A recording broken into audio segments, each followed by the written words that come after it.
to the tradition, his father was a small Raja, what in later times in India would be called a zemindar, someone who had a large tract of land, a good income from that, a nice house, a small, you might say, palace or darbar. His father was a Raja of this small territory centered in a place called Kapilavastu. According to the tradition, his mother was from another small kingdom nearby. And when it came time for her to have her first son, she decided to go back to her father's house and have the child there. So she set off, but she didn't make it. Before she got there, the child came, and they took refuge in a grove of trees in a place called Lumbini. And that's where the Buddha was born. And the place was marked by a pillar put up by the Emperor Ashoka in the 20th year of his reign. So what we can say for sure is Lumbini was recognized as the place of the birth of the Buddha in the time of the Emperor Ashoka, about 200 years after the birth. That still leaves the question of where was Kapilavastu? He wasn't raised in Lumbini, he went back to Kapilavastu. And this question is difficult to answer. We have one, and the Indians have one. If you go north from Lumbini, northwest a ways, you come to a place called Tilorakot. And there they have done some archaeological digging. They have found a 1 mile square area bounded by a wall with a moat around it. They have not excavated inside, but they have excavated 2 of the gateways. And the bottom layer of the wall is certainly Mauryan. What's on the surface are monastic remains and certainly come after the time of the Buddha. The place fits perfectly with the description we have in the Buddhist texts. A darbar at the foot of the hills, with the hills behind and the Himalayas beyond that, and the river going along the side with the village on the other side. Everything's there. Well, yes, but rivers in this part of the world seldom stay in the same bed for 2,500 years. It's unlikely that river was there. So one can cast some doubt.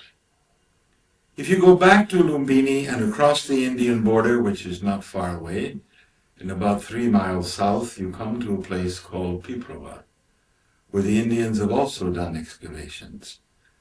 What they have uncovered there are monastic remains and also a very ancient stupa, which may be one of the original stupas I'll speak about later. They've also found some little clay seals, tiny little things, that are inscribed with an inscription, Kapilavastu Mahasanghasya. So they were issued by a large Buddhist community of Kapilavastu. And so on the basis of that they say, aha, this is Kapilavastu. Well, maybe, because seals are like postage stamps. You put them on letters and send them. Did they originate here, or were they sent from Kapilavastu? Another thing we know is that toward the end of the Buddha's life, Kapilavastu, the town, the place where he lived, was destroyed in a war. So did the people later move down south a ways to this place, which may well have been a part of Kapilavastu? It's hard to say. I think Tilorakot is more likely, but until some more evidence comes to light, that's all we can say. According to the stories, he was raised in comfortable circumstances in his father's darbar, married at a young age, about 16, as was the custom in those days. A young lady called Yasodhara, and had a son by the name of Rahula. Sometime later, when he was about 29, 30 years old, he took a ride one day out through the villages of his father's estate. And as they were going along, he saw several things that disturbed him. First, a sick man being taken on a litter to the doctor. And he asked the charioteer, "What's the matter with that fellow?" He says, "He's sick." They went on further and they saw an old man walking along, leaning on his cane, feeling his way. And the Buddha said, "What's the matter with him?" The charioteer says, "He's old. We all get that way if we live long enough." And they went on further and they saw a group of people taking a body out to be burned. And he says, "What happened to that fellow?" The charioteer says, "He's dead." Now perhaps it didn't happen exactly like this, but what did happen was he began to reflect on what he saw around him. The suffering in the world, sickness, old age, the inevitable death. And he began to ask the question, what is the meaning of this and why? And it bothered him so much that he finally decided he would have to go and seek the answer. So again, according to the stories, he left in the middle of the night, went south into Magad, looking for a teacher. Over the next several years, he studied with several famous teachers. And at one stage, he decided that the only way I'm really going to get this answer is if I practice tapasya, penance, austerity.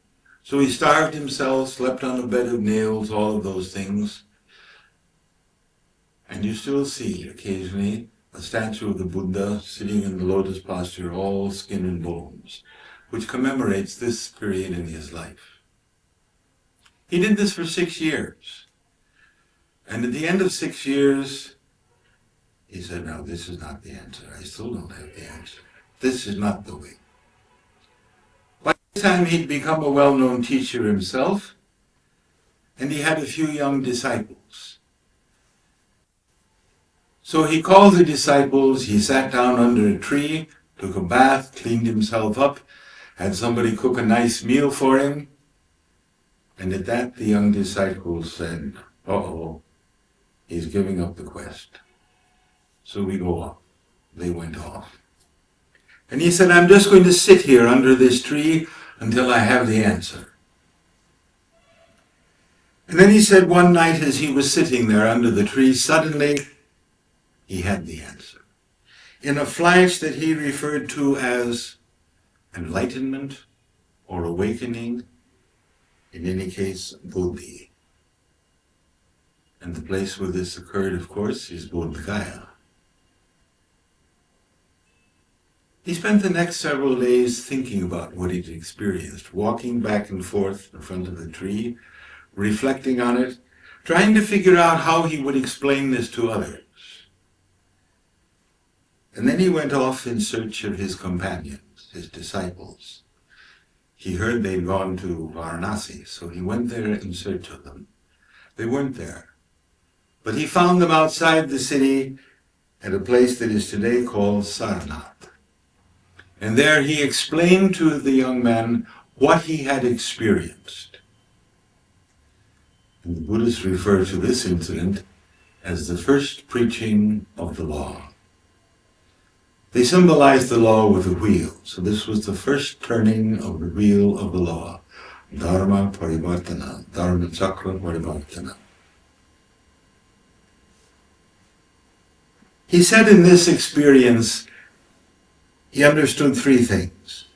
He had a memory of his former lives, a knowledge of the death and the birth of beings, and the certainty that now he had put an end to the cause for rebirth in himself. And there would be no more successive rebirths.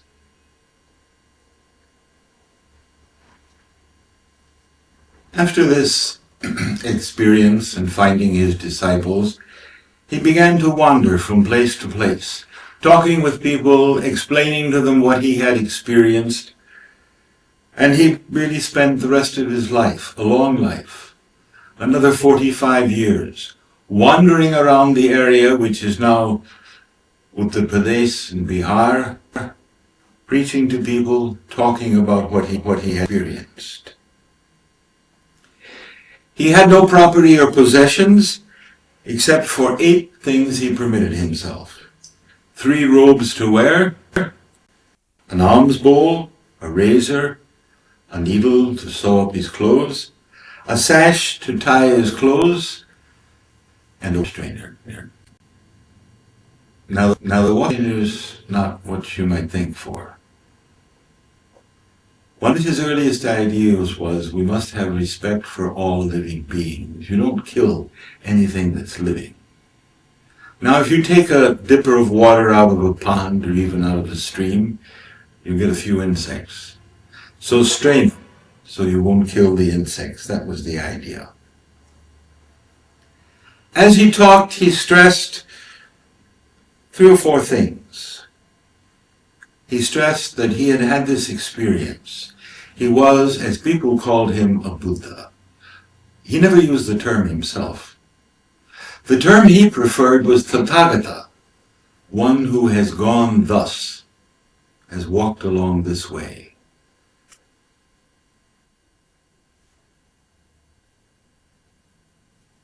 Buddhism is often said to be a revolt against Hinduism. It's a totally anachronistic statement that would have made no sense to the Buddha. What is Hinduism but India? The whole cultural matrix of India. What is true is that Buddha, his teachings and his movement, was one of many movements about the same time, which would include the Ajivikas, the Jains. People who developed a new spiritual path which challenged the pretensions of the Brahmins.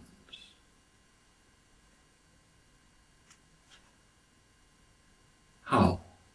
First of all, he insisted that he was just an ordinary man who had this experience. In India, people tend to look at a holy man and say, wow, avatar. No, he said, I'm not an avatar. I'm just a man like you. The only difference is I have had this experience. Secondly, he said, no teaching should be accepted on the strength of tradition or authority. A challenge to the Brahmins, who taught with authority of the Vedas. You quote from the Vedas, that ends all arguments. Shabda Pramana. No, he said, a truth should be accepted only because one has recognized and realized it as true. Another thing he said was any man or woman can attain this enlightenment, irrespective of their accumulated karma, irrespective of their caste status. Again, a challenge to the Brahmins, who felt that only a Brahmin could attain the knowledge necessary to understand the Absolute, the Brahma. Another thing he said was, enlightenment can only be attained by your own effort. I can't give it to you. I can show you the way, but you have to walk the way. And the gods can't give it to you. So don't do puja to the gods to attain enlightenment. Now notice what he said. He did not say, don't do puja to the gods. What do people do puja to the gods for? For rain for their crops? To ward off floods? To hex an enemy? To get a son? To pass an exam? If you think the gods can give these things, by all means do puja. But don't do it for enlightenment, because they can't give it.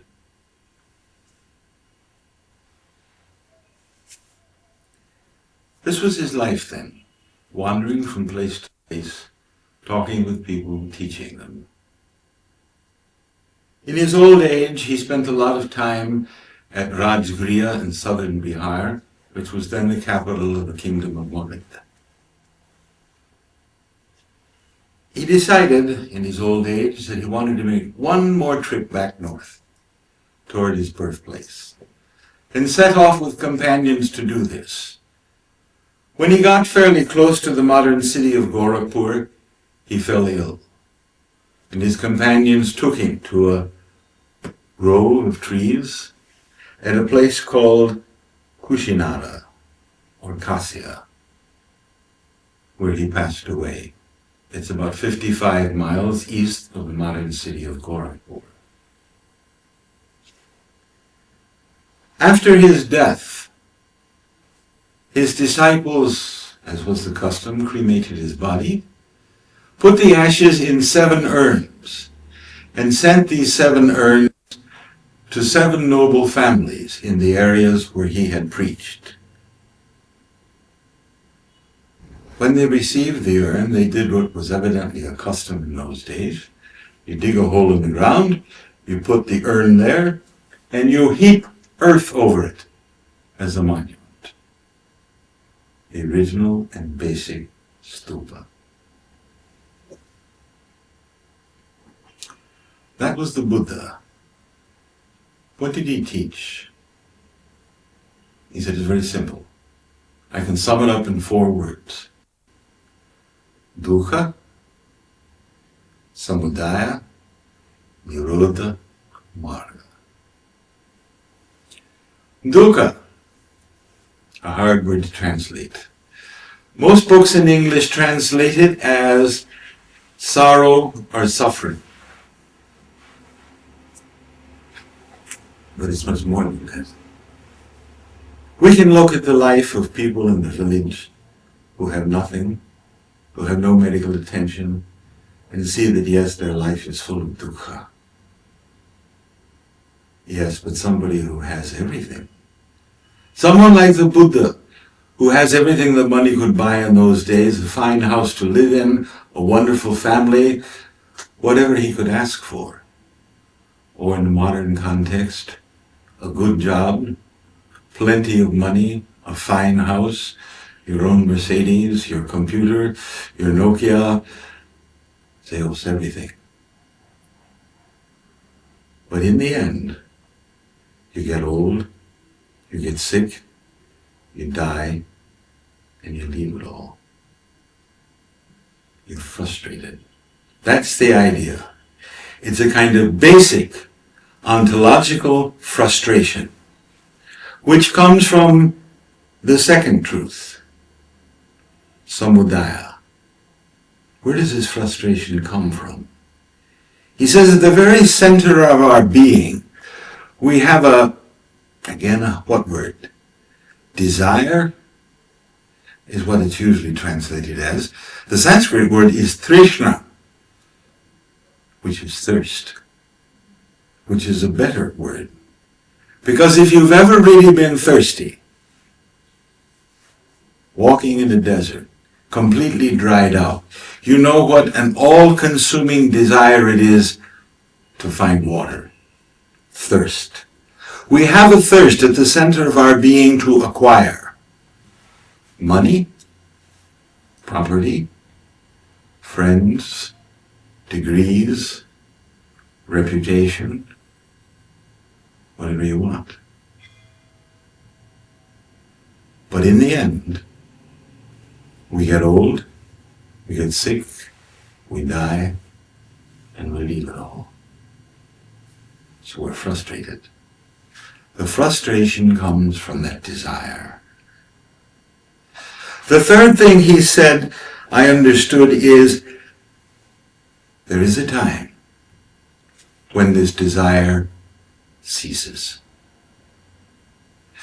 And the word he used for that was nirvana. Another word that's caused a lot of trouble. And not only to foreigners trying to understand Buddhism. There's 2 fat volumes written by a Polish chap by the name of Sterwacki on the meanings of nirvana down through the last 2,500 years. People have had trouble defining it. Because the Buddha never defined it. He described it. What does nirvana mean? It means extinction, like blowing out a candle. Or perhaps better, one of these small oil lamps. You put a string in it, you light it. It burns for a few hours, but eventually the oil runs out and the light goes out. That's all it is. He described it. But then people want to know, well, what is nirvana? Is it something?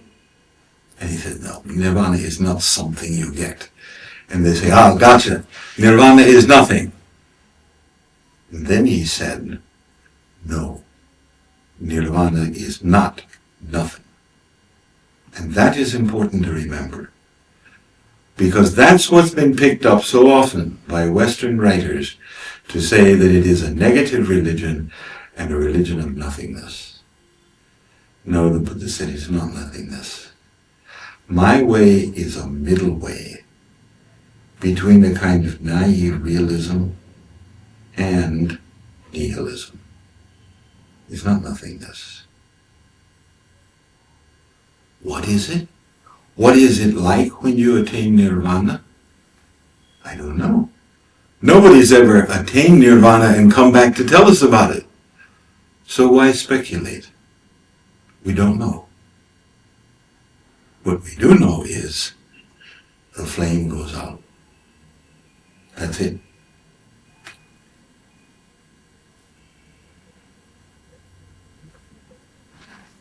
When one reaches this stage of enlightenment, one then reaches a stage of nirvana. The light goes out, the desire ceases. And then that person, if he retains that state, when he dies, he will pass into permanent nirvana and not return.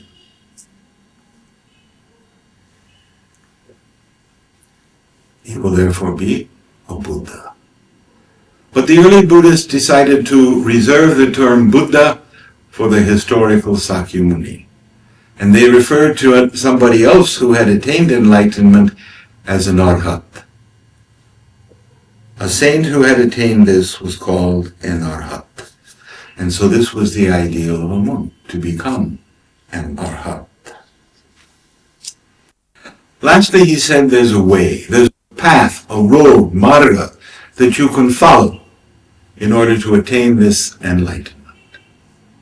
And it has 8 aspects, the Ashtanga Marga. First, a right view of life. What does that mean? Samyak Dristi. The knowledge of the Four Noble Truths, yes, but one other thing. It's a tricky thing to get a hold of. The non-existence of the self.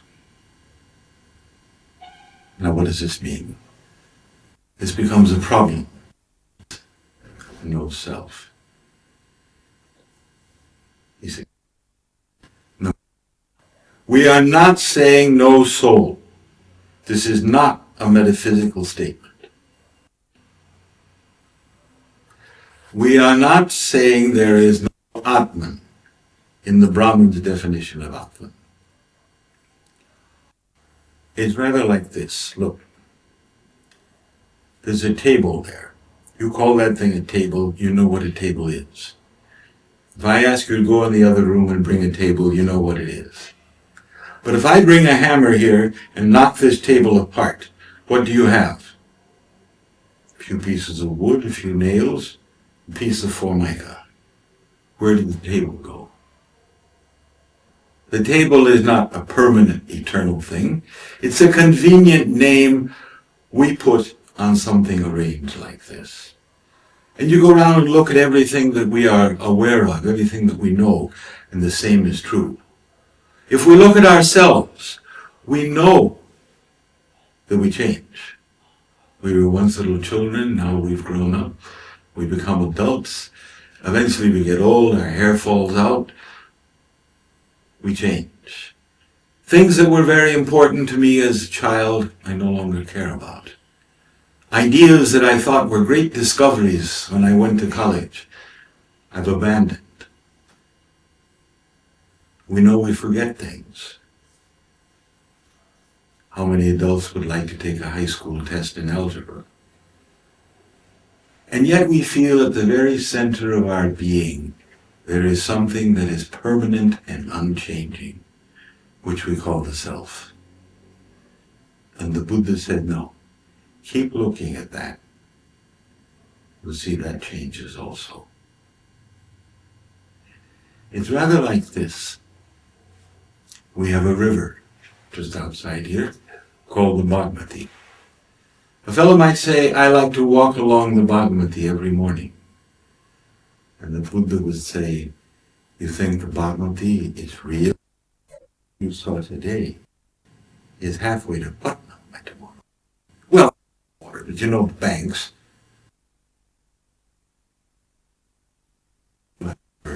They'll tell you their grandfather moves. It changes. Think about it. And you will see that the only thing that is there, day after day, year after year, century after century, if you want, is the flow.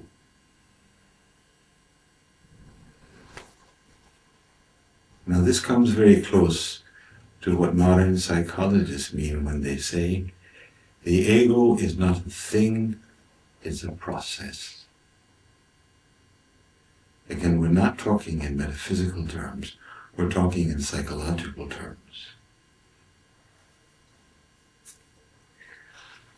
The second aspect is right resolve, a resolve to renunciation, to benevolence, not to harm any living creatures.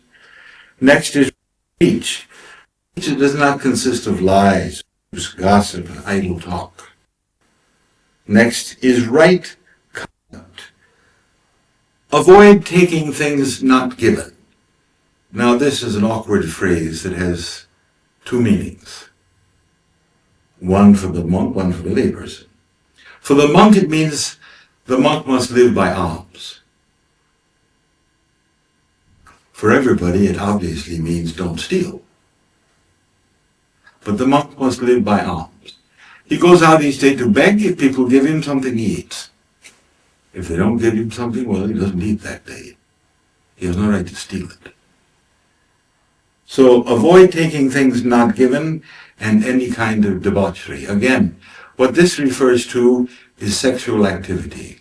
The monk should be celibate. The layperson, though, would be married with one wife and faithful to that wife. Next is right livelihood, the pursuit of a harmless way of earning a living, one that does not cause suffering to other living beings. Okay, so it kind of rules out being a soldier. You can't be a butcher. But you can't be a farmer either. Why? Because every time you dig in your field, you slice up a few worms. So what does that leave? In a basically agricultural society. Trade. Trade. And in fact, a very large percentage of the Buddhist lay people and the giants, for whom this was even stricter, were, and the giants still are, business people, traders. Which also helps to explain the spread of Buddhism. These people were traveling all over India and to parts beyond India, east and west. The last three aspects refer to meditation and mind control. Right effort, the attempt to ward off unwholesome mental phenomena and produce wholesome ones. Next, right awareness, attentiveness, awareness of the body, sensations, mind, and mental objects. And this is the root, of course, of all of the various systems of Vipassana meditation. And lastly, right meditation itself, samyak samadhi, promotes understanding in order to purify one's thoughts so that one can detach oneself from the world. So the Buddha's basic teachings are very simple. Those 4 words and the way is the last one. Now, The scholars and the grammarians later on would write volumes about each one of these, divide them and subdivide them and so on. But in fact, it's very simple.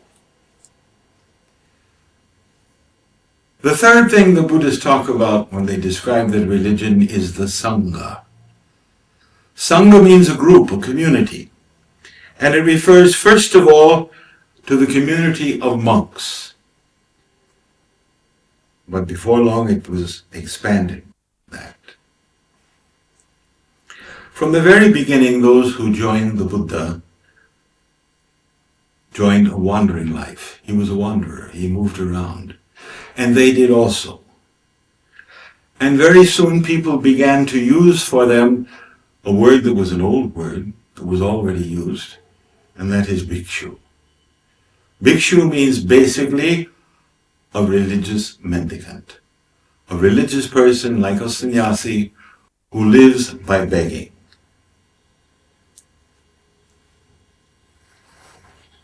He had already adopted the lifestyle of the Indian ascetic when he left home, with a shaven head and wearing the saffron robe. So for the bhikshus or monks, he devised a two-step initiation process. If a man came and said, "I want to become a monk," he would first question him and see how sincere he was and so on. And then if he felt he was sincere, he went through a rite which became known as the prabraja, which means going out from ordinary life and from the family, or going out. Exit from the world. And his head would be completely shaved, which symbolized he left everything, his family, his wealth, and his caste status, which was symbolized by the chura. Then he was invested with a saffron robe, told to practice the first 5 rules of discipline that I'll speak about in a moment. And for 2 years he was known as a sramanera, a novice. At the end of the 2 years, if he was still attracted to the life, there was a further step. If he said, "I want to make a more permanent commitment," fine. The whole ceremony, the same ceremony actually, was repeated again, but this time known as the Upasampada. Again, his head was shaved, he was given the saffron robes, the begging bowl, and he was told now he must observe all 10 of the rules of discipline, the Dashashila. Though this was a more permanent commitment, the monk has freely chosen this way of life because he says he is seeking enlightenment. If a time comes when he no longer wants to walk this path, he's free to go. In fact, the other monks don't want him around if he's not serious. Now this perhaps should be stressed because in some places there is social pressure, social discrimination against a monk who leaves, especially after many years. Sri Lanka is one such place. In Thailand you have the opposite.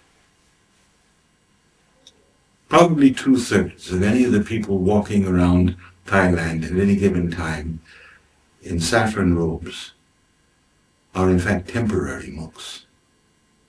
They become monks for 6 months or a year, oftentimes after they complete their studies, to think about life, decide what they want to do, and then return to lay life.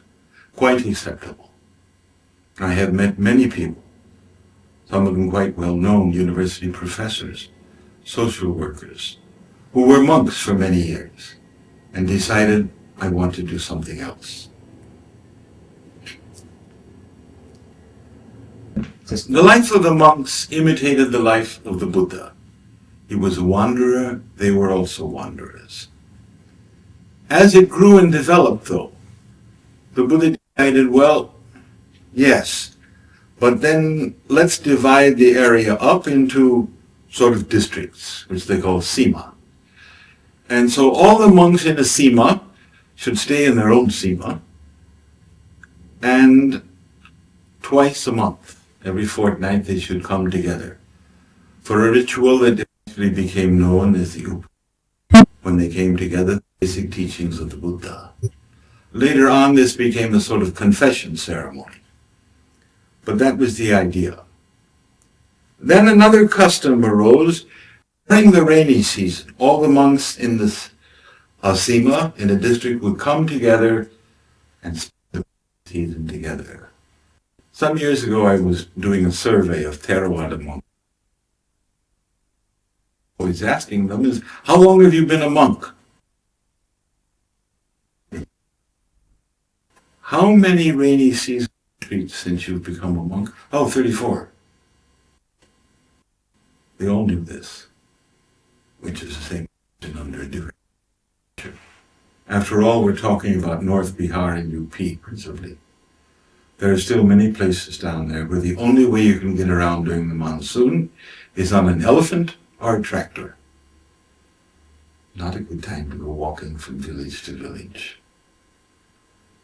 Whatever its origin, from this then grew the idea that, well, if they're going to spend the rainy season together, they have to have a place to live, a residence, a monastery, which was called vihara. And so from this then came monasteries. A monk would join a monastery. He would have a stable place to live, still be a wanderer. One thing the Buddha learned in his years of trial and error was starving yourself is not conducive to a religious life. An experience many others have had, including Ignatius. Next is the monk must abstain from the use of ornaments. Now, if you look at the statuary that has survived from the Hindu period of India, before the Muslims, places like Sarnath, Hindu shrines like Khajuraho, Konark, notice how much jewelry everybody wore, men and women. Bracelets, necklaces, anklets, all sorts of things. So it was very common, but not for the monk.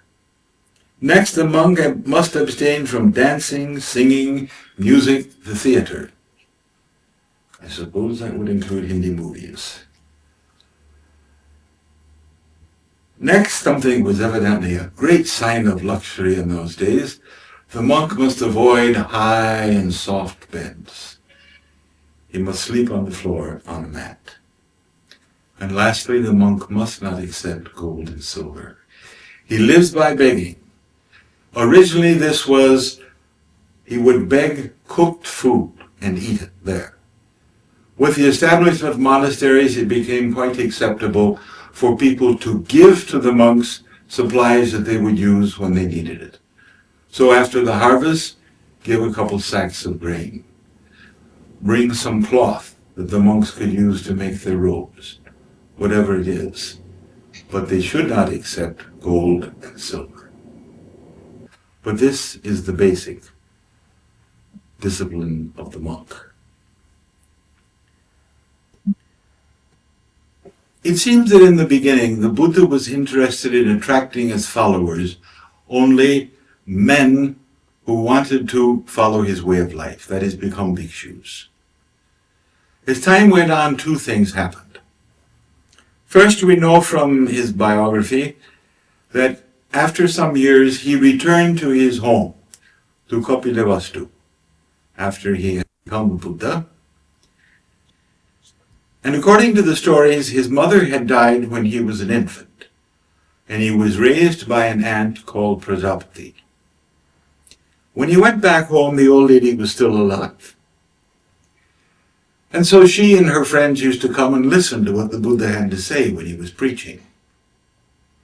And she came to him one day and she said, "You know, I and my lady friends, we like what you have to say. We would like to become your followers. We would like to become bhikshunis." He said, "Bhikshunis? Who ever heard of bhikshunis? I mean, women don't become ascetics." No, this is not a good idea. You remain at home. and follow my teachings. A few days later he left and went on to Vaisali. After he'd been in Vaisali a while, she shows up. And she said, you know, I asked you when you were home about us becoming bhikshunis. I know you said no, but we've been thinking about it, and we still want to become bhikshunis. He says, look, I told you. There's no question of women become ascetics. Go away, go back home. And so she went off again. And so he figured that's the end of that. But it wasn't. Pretty soon she's back again. According to the story, with her 500 followers, with her head shaved, wearing saffron robes, and say, we want to become bhikshunis. So at this point he called some of his closest disciples and said, what do you think? I mean, you say, however, he agreed with a proviso. The proviso was the bhikshuni sangha must always be subject to the bhikshu sangha. An arrangement not without historical parallels.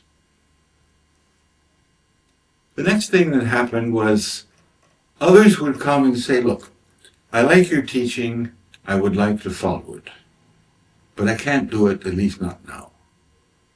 I've got a wife, I've got 3 little kids, I've got a farm to look after. I can't just walk off and leave them. Is there nothing for me? And he says, yes, there is. If you will take those first 5 rules of discipline, adapt them to your way of life, live that, then you will be taking the first steps along the road to enlightenment. Above all, you will be gaining good karmic merit, punya. And so we began to get now laymen and lay women who were officially dedicated to following the way of the Buddha.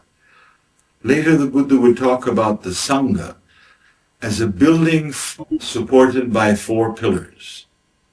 Bhikshus, bhikshunis, laymen, upasika, laywomen, upasika.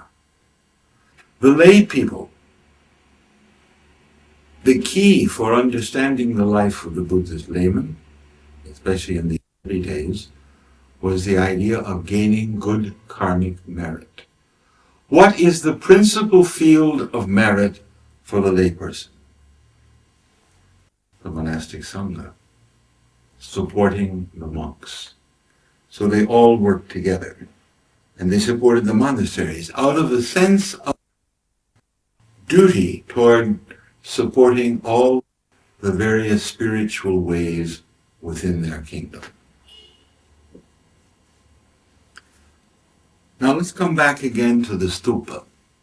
When the Buddha died, his ashes were put in the ground, they heaped up earth. These ashes were in 7 famous places. Immediately, those 7 places became places of pilgrimage. You make offerings. Pushpa, Dhupa, Deepa, Gandha, Naivedya.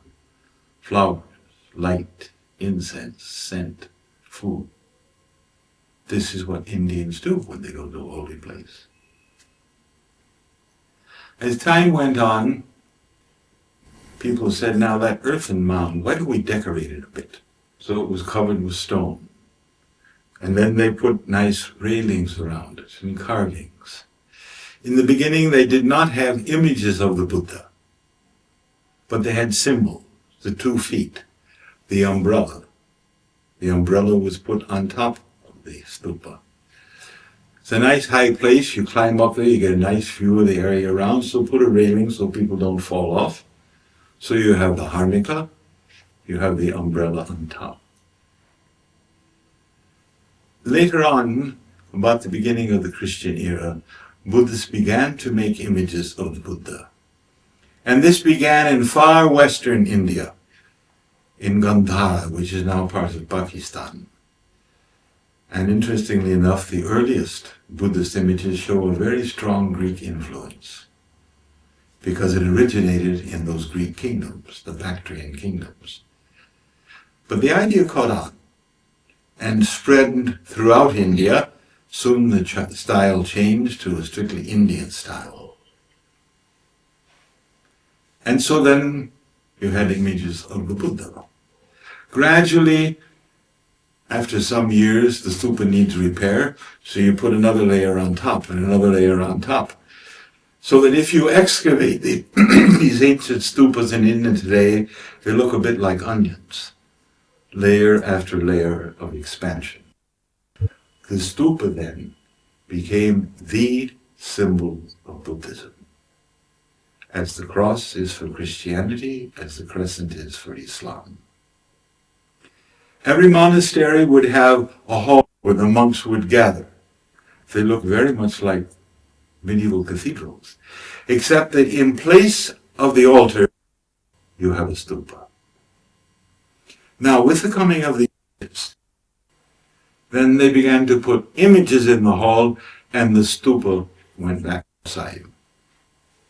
But every Buddhist establishment would have a stupa. The original idea, of course, was that they would all have a relic of the Buddha. And in the time of the Emperor Ashoka, original stupas were open, and the relics sent around all over the Buddhist world. Later on, other Buddhist saints were put into the stupas. Even later, they were simply memorial stupas or simply votive offerings. But the stupa became the center of the Buddhist worship. Now, I stress this a bit because so often it is said in books that are written in the West that originally Buddhism was a philosophy. It was not a religion. Well, that early Buddhism is what is practiced in Thailand and Sri Lanka. I sat once in the temple of the Emerald Buddha in Bangkok, and it was a festival day. So there was a constant stream of people coming all morning into the temple. What were they doing? The same thing my old neighbor does every morning when she goes to the Ganesh shrine. They come in, they light a lamp, they make offerings, and they pray.